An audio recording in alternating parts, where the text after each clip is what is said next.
Hello, what's up guys? So for today's video, atin ngang pag-uusapan how to find the limit of a function using a graph. Ayan!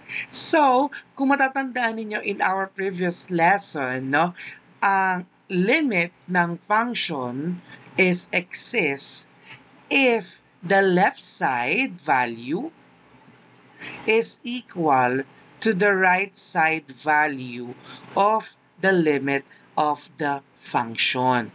Ayan. So, nag-exist po ang limit ng function, ano? Kapag ang left side value is equal to the right side value.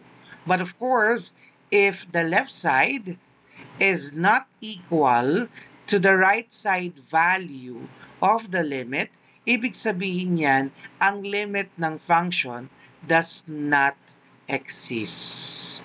Ayan, so pakitandaan po na pag sinabi nating DNE, ang ibig sabihin niyan, does not exist. Ayan, so let's have an example para mas lalo nyo maintindihan kung paano nga ba hanapin ang limit ng function using a graph. Ayan. So, as you can see, we have a Cartesian plane which has a graph. Ayan. So, hanapin natin itong first problem natin. Limit of the function as x approaches to 2 negative. So, ang ibig sabihin ng negative, we are looking for the left side value. So, kung left side value siya, since x approaching to 2, so titingnan muna natin yung x-axis natin which is positive 2. Ito po yun. Okay? So, ito po yung positive 2. Ayan. So, titingnan natin yung graph na nag-approach sa positive 2, which is this one. And since negative siya, left side, ito po yung left side niya, approaching to 2 in the left side. And as you can see, no, left side na graph approaching to positive 2, no, is in the 1, 2, 3. 3 value sa y-axis. Ibig sabihin, ang limit ng function as x approaches to 2 negative or left side is equal to 3. Okay? So again, no, tatandaan ninyo kapag tumitingin tayo ng limit ng function, lagi yang sa y-axis. Now, let's proceed with second problem. Limit of the function as x approaches to 2 positive. So 2 positive, it means right side. So positive 2 ulit. Ito naman yung positive 2 natin. So, meron tayong right side dito, approaching, na kung saan, kung mapapansin niyo, itong graph na to is dumaan din po siya sa 2. Okay? So, ito po yung right side niya. So, ibig sabihin, no, ang limit ng function as x approaches to 2 positive, which is the right side, is in negative 1, negative 2, negative 3, and negative 4. Ayan, titingnan nyo maigi, nasa negative 4 yung graph niya. No? Nag-intersect, no, yung positive 2 at saka yung right side niya into the negative 4. Therefore, x approaches to 2 positive or right side, that is negative 4. Now, let's take a look at the limit of the function as x approaches to 2. Now, kung mapapansin nyo, wala kayong nakikitang symbol, positive or negative, wala. Ibig sabihin, both sides to.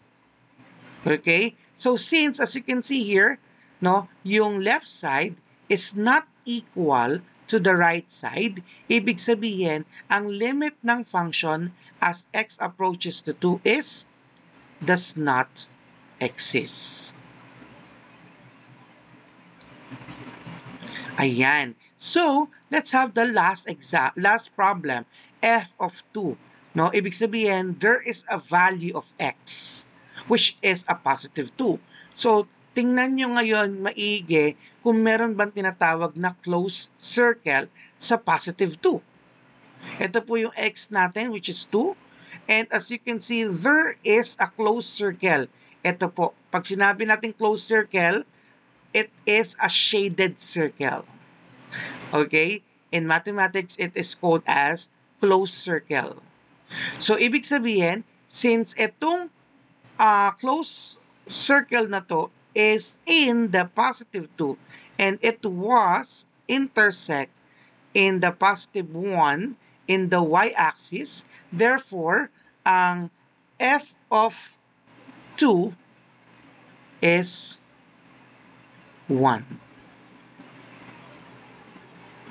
So, ganyan lang po ang paghanap ng limit ng function. Let's have another example para mas lalong clear tayo. Ayan. So, let's have the first one, limit of f of x as x approaches to 3 negative, left side. So, hanapin muna natin yung positive 3. So, 1, 2, and 3. So, ito po yung 3 natin. So, tingnan nyo kung meron bang graph na dumaan sa positive 3. Ito po siya. Tingnan natin kung dumaan nga ba siya. There you go. Dumaan. So, let's have the left side. Ito po yung left side. Ayan. Of course, as you can see, yung left side niya is intersect sa y-axis, which is 1 and 2. Therefore, ang limit ng function as x approaches to 3 negative or left side is a positive 2. Let's have the second problem, limit of the function as x approaches to 3 positive. Again, pag sinabi natin positive, it's the right side. So again, ito po yung 3 natin. So we have the right side. Ito naman po yung right side.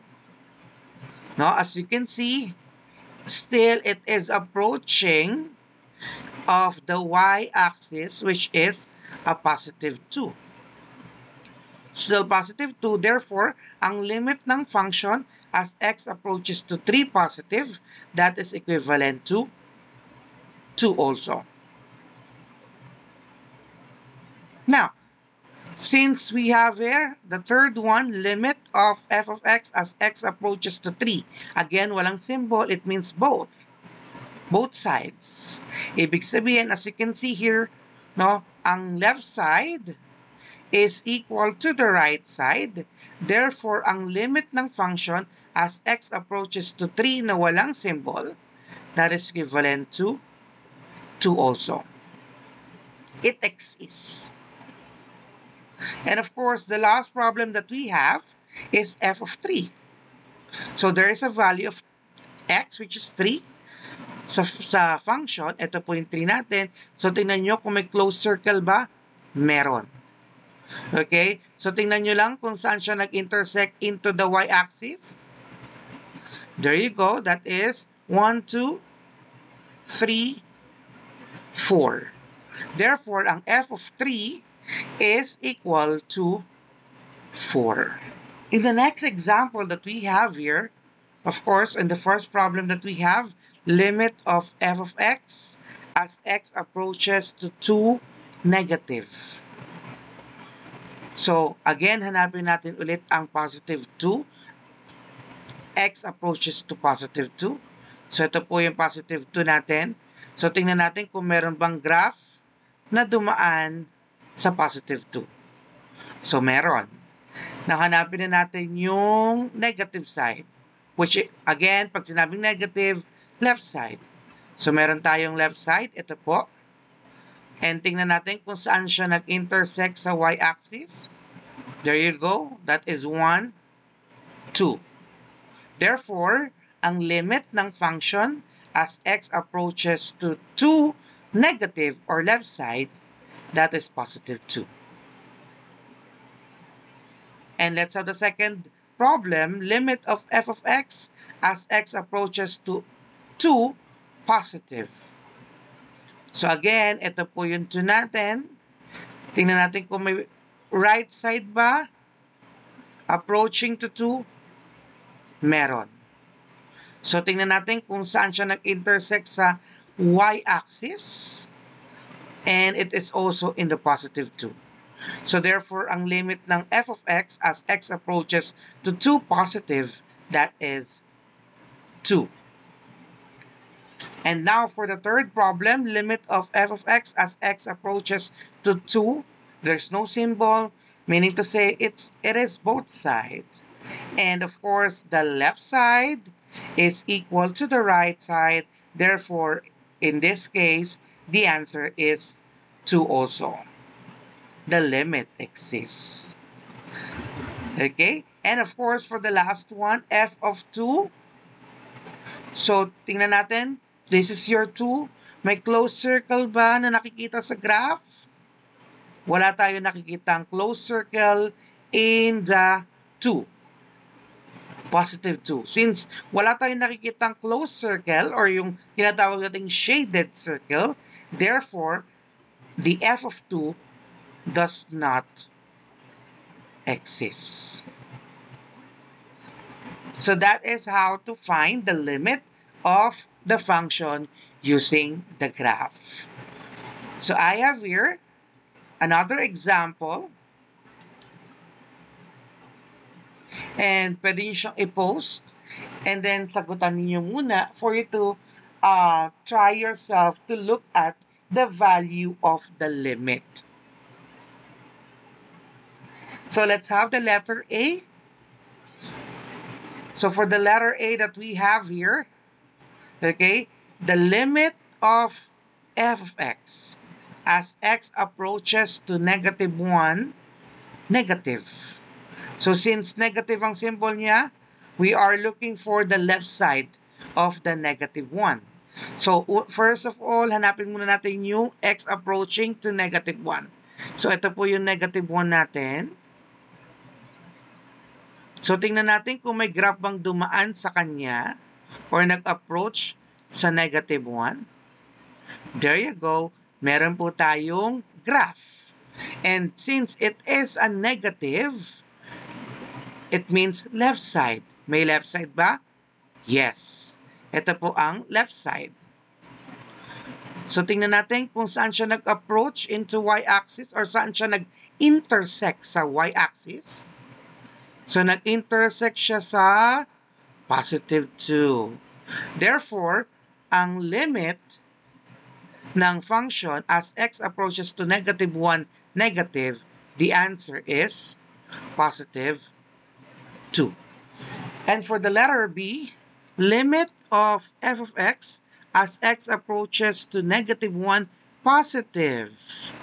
It's a right side. So again, this is your negative 1, and here's the graph.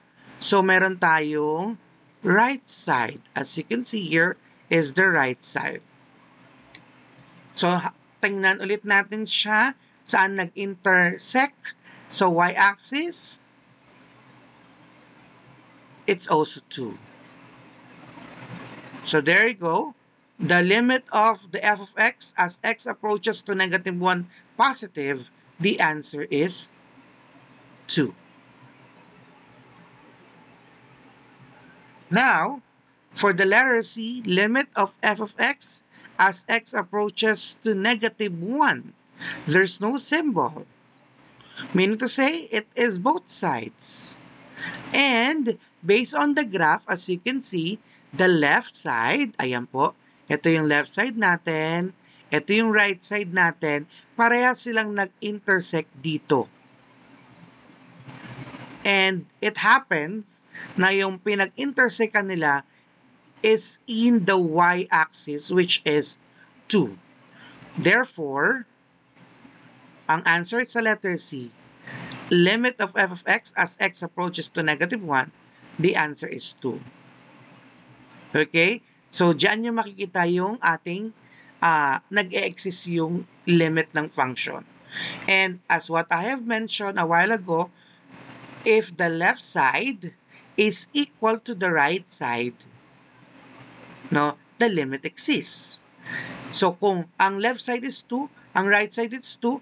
Therefore, yung walang symbol na negative 1, both sides yan, it is also 2. And based on the graph, nakita din naman natin. And for the letter D, limit of f of x as x approaches to negative 4. So, nasaan si negative 4? Negative 1, 2, negative 3, negative 4. Ito po si negative 4. So, tingnan natin kung meron bang graph na nag-approach sa negative 4. Okay, meron. Ito po. So, as you can see the graph, no, pa right side. And wala naman siyang pa left side. Pa left side to. And wala naman tong pa right side.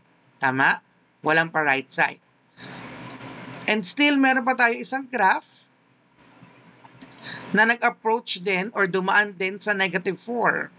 And as you can see, the graph is pa right side naman siya ng negative 4. So, itong graph na to, wala naman siyang pa left side. So, there are two graphs na dumaan sa negative 4. Pero yung first graph natin, left side lang. Yung second graph natin, right side lang. So, ano ibig sabihin nun? Magkaiba ang value ng left side at ng right side. Ibig sabihin, sa letter D, ang answer natin is does not exist. And let's go with the letter E. Limit of f of x as x approaches to 4. Nasaan si 4? Ito po si 4. So, tingnan natin kung may graph ba na dumaan sa positive 4. There you go, may isa.